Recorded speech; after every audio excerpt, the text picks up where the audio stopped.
से मैं कुछ आपको और समझाना चाहता हूं जो आपकी लाइफ को चेंज कर सकता है, इसीलिए ध्यान से सुने।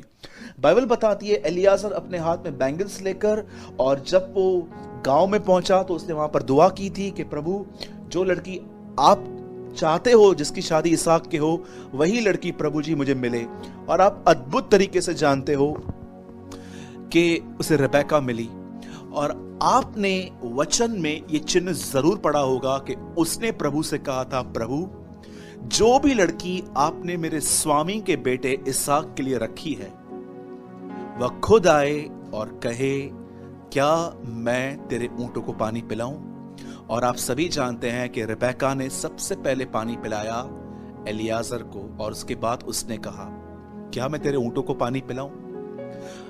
मैं आपसे पूछना चाहता हूं, क्यों एक व्यक्ति ने किसी को खोजने से पहले यह चिन्ह रखा कि वो व्यक्ति मेरे ऊंटों को पानी पिलाए? क्या आप इस बात को जानते हो? एलियाजर खुदा से क्या कह रहा था? प्रभु, इसहाक के लिए एक ऐसी लड़की दे जो हार्डवर्क करती हो। ऊंटों को पानी पिलाना एक गिलास देने के समान नहीं है। जब आपके घर में कोई गेस्ट आता है तो आप कांच के गिलास में पानी भर के उनके सामने रख देते हैं, लेकिन ऊंट के लिए उतना पानी तो शायद कुछ भी नहीं है। ऊंट इतने लीटर्स पानी पीता है क्योंकि वो एक अकेला जानवर है जो सबसे अधिक पानी पीता है।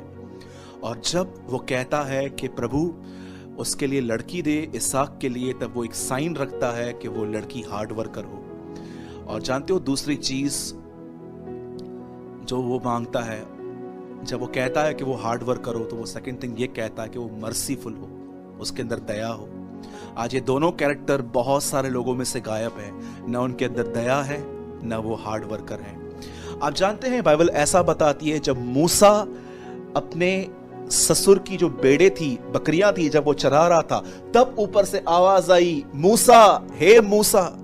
बाइबल बताती है एक समय था जब एलिया अपनी सेवकाई में पूरी तरह से थक गया था, हार चुका था डर की वजह से। तब प्रभु कहता है, जा और एलीशा का अभिषेक कर। आप नोटिस करना, जब वो एलीशा का अभिषेक करने के लिए गया, तब एलीशा वहां पर खेत में काम कर रहा था। जब यीशु मसीह पतरस को चुनता है, तो आप जानते हो पतरस कहां था? उस समय लिखा है कि वो मेहनत करके लौटा था और अपने जालों को सुधार रहा था। तब यीशु उसके पास आके कहता है, मेरे पीछे हो ले। मूसा को अपने काम की जगह से बुलाया गया, एलीशा का अभिषेक उसके काम की जगह पे हुआ। यहां तक कि आप अगर आराम से पढ़ेंगे बाइबल के अंदर, जब परमेश्वर ने आदम को बनाया तो लिखा है कि प्रभु ने उसे आदम को उसने अदन के भाग में रख दिया और कहा, इसमें काम कर। क्यों बाइबल ऐसा बताती है? जो ग्रस्त परिश्रम करते हैं, फल का पहला अंश उन्हें मिलता है। मैं आपको बताना चाहता हूं मेरे भाइयों और बहनों, अपने आप से पूछिए, क्या आप इन दिनों में लेजी तो नहीं हो गए हैं घर बैठे बैठे? आप सभी जानते हैं लॉकडाउन है इन दिनों में, हम सब घर में बैठे हैं और हम इन दिनों में ऑर्डर्स दिए गए हैं हमें कि हमें घर में बैठना है। पर कहीं ऐसा तो नहीं है कि परमेश्वर ने जो समय आपको उसके लिए दिया है कि आप उसके साथ समय व्यतीत करें, उस समय को आपने नींद में लगा दिया है? मैं आपको बताना चाहता हूं मेरे भाइयों और बहनों, सुस्ती जो है वो आपकी दोस्त नहीं है, वो आपकी दुश्मन है। यदि आपने उससे दोस्ती की तो मैं आपको बताना चाहता हूं वो आपको स्पिरिचुअली कंगाल कर देगी। आज अपने आप से पूछिए, क्या आप एक ऐसे व्यक्ति तो नहीं है जो सब काम इंटरेस्ट से करते हैं? जब न्यूज चलती है तो आपकी आंखें बरोबर उसको देखती हैं, जब आपके सेलफोन के अंदर किसका वीडियो, कोई इमेजेस आती हैं तो आप देखते हो, लेकिन जब आप बाइबल पढ़ना स्टार्ट करते हो आपको नींद आना चालू हो जाती है। जब आप दुआ करते हो तो आप देखते हो कि कुछ हो नहीं रहा है, मुझे कुछ मिल नहीं रहा है, मुझे कुछ फील नहीं हो रहा है, और आप गिव अप करके उठ जाते हो। मेरे भाइयों और बहनों, मैं आपको बताना चाहता हूं सुस्ती कैसे एक इंसान में आती है। सबसे पहले सुस्ती उस आदमी में आती है जिसने अपने लाइफ के अंदर बहुत सारे काम दूसरों पे डाल दिए हैं। कई लोग आप देखते रहेंगे वो इतने सुस्त होते हैं कि अगर वो रात को बेड पे आ जाएंगे और देखेंगे कि फैन बंद है तो वो किसी और के रूम को चिल्ला के कहेंगे, मम्मी पापा आप बाहर आइए, और जैसे वो आएंगे और कहेंगे बटन चालू करो। क्या ये सही है? जरा पूछिए अपने आप से। मेरे भाइयों और बहनों, सुस्ती का एक कारण होता है अपना काम दूसरों पे डालना, और दूसरा जो रीजन है इंसान के लेजी होने का वो है ओवर ईटिंग। जरूरत से ज्यादा खाना। आज आप देखिए, जब हम घर में बैठे हैं इन दिनों में, हम कितना खा रहे हैं, हम कितना पी रहे हैं। जरा अपने आप से पूछिए, कितने दिन आपने इन दिनों में फास्टिंग की है? कितना घंटे आपने वचन को पढ़ने में व्यतीत किया है? मैं आपको अपनी गवाही बताता हूं। मैं जानता हूं आप में से बहुत सारे लोग इस बात पर बिलीव नहीं करेंगे, लेकिन मैं एक परमेश्वर का दास होने के नाते मैं आपको सत्य कहता हूं। जब मैं मसीह में आया तो मैं जॉब करता था, और उस समय किसी कारण मेरी जॉब चली गई, क्योंकि मैंने अपने जॉब में एक काम जो परमेश्वर के खिलाफ था, मैंने कहा मैं नहीं करूंगा, और मेरी जॉब चली गई। और जॉब छोड़ने के बाद मैं 2.5 साल घर पे बैठा था, मुझे कोई जॉब नहीं थी। आज प्रभु के अनुग्रह से मेरा एक छोटा सा काम है जिससे मैं अपने परिवार का गुजर बसर करता हूँ, अपने डैड के साथ, अपने पिताजी के साथ काम करके। पर पहले के दिनों में जब मेरी नौकरी चली गई तो मैं आपको बताना चाहता हूँ, 2.5 साल मैं घर पे बैठा था, और उन 2.5 सालों में मैंने प्रतिदिन 17 घंटे मैंने बाइबल पढ़ी। मैं सुबह से लेकर रात तक बाइबल पढ़ता था। रियल लॉकडाउन तो उन दिनों में था मेरे लिए, जब मैं पूरी तरह से अपने घर में बैठता था, और जब मुझे 2.5 साल तक कुछ काम नहीं था, तो मैंने 2.5 साल तक प्रतिदिन 17 घंटे बाइबल पढ़ी। और मैं आपको बताना चाहता हूं, मैंने अपने लाइफ में उन दिनों में फास्टिंग्स की थी ताकि मैं कलाम मुकद्दस को मैं समझ पाऊं।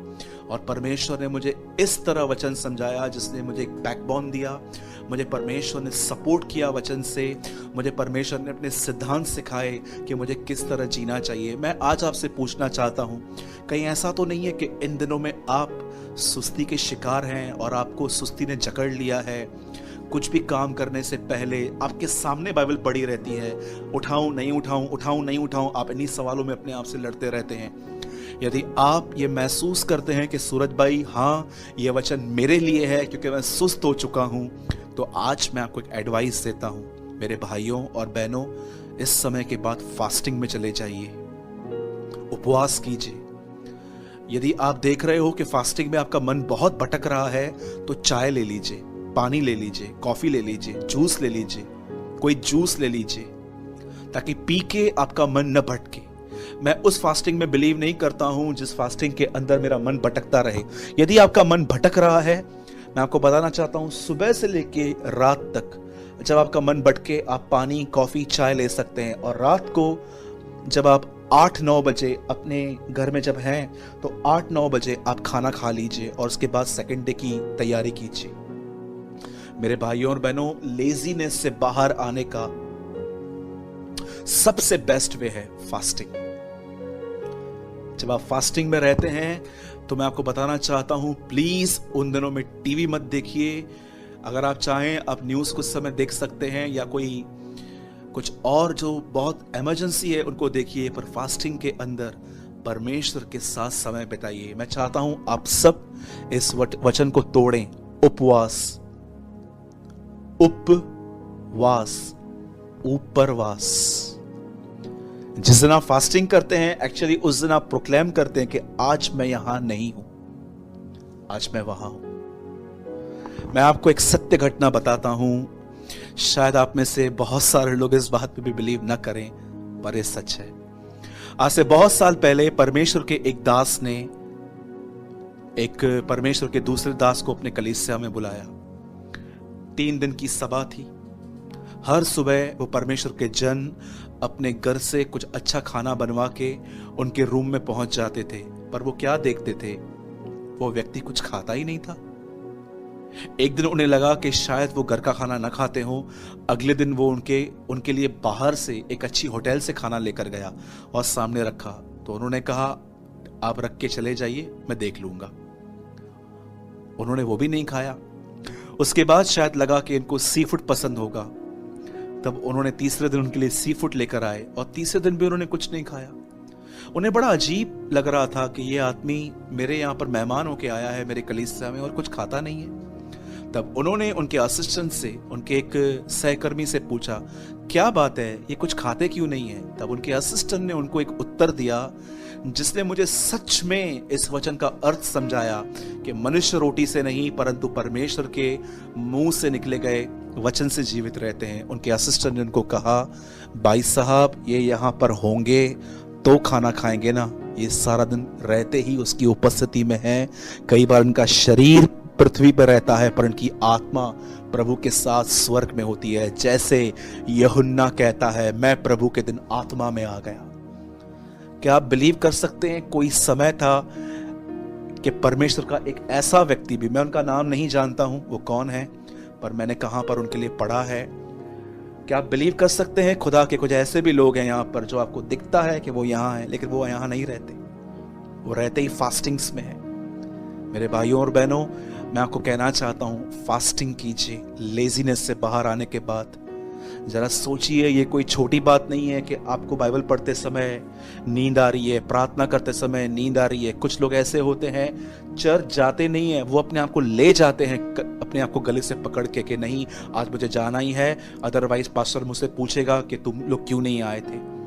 कितनी लेजीनेस है, कितनी ड्राइनेस है ये। प्लीज ध्यान दीजिए, कहीं आपका बगीचा जंगल न बन जाए।